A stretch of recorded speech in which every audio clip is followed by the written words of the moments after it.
Once you've received your cookies from the warehouse and started distributing them to the girls and their families, you'll use the Girl Orders tab in order to track your troops' inventory as well as each girl's inventory and payments that have been received.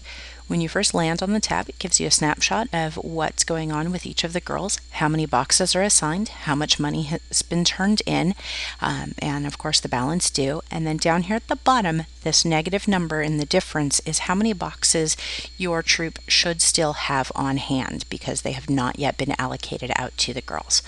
So in order to allocate boxes to a girl, double click on her name and you'll see in Daphne's case she has an initial order of 72 boxes, and this is locked. We cannot make changes to it, and this is boxes that were initially ordered at the time of initial order assigned to this girl. Now if Daphne's moved and she's no longer selling with the troop, we can very simply take those boxes back from her by adding a transaction and putting a note in so that we know what's going on. And under the other category, enter a negative, and it will automatically zero everything out. So if a girl has to make a return to the troop, that's how you would go ahead and do that. In the event that a girl needs to check out more boxes, you just add a transaction and say that maybe it's a reorder, put a receipt number or a date, something like that, so that you know what M3 receipt that corresponds to, and then just enter the quantity of boxes that she is checking out and click OK.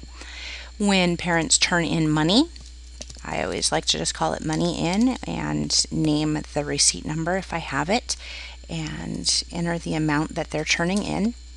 Also remember that you don't want to have more than $400 of inventory out with a family at any one point in time, because that could impact the outstanding balance paperwork at the end of the sale. And then to enter an OTM, when parents turn in money to you and they say, oh, and of this $100, it's 5 boxes of OTM, just go ahead and say OTM, enter the number of boxes, enter the dollars associated with that, and click OK. After you've completed making any changes on the screen, be sure to save them and then go ahead and say OK. And you can return to the summary view to see everybody, or you can just quickly jump to various girls in the troop.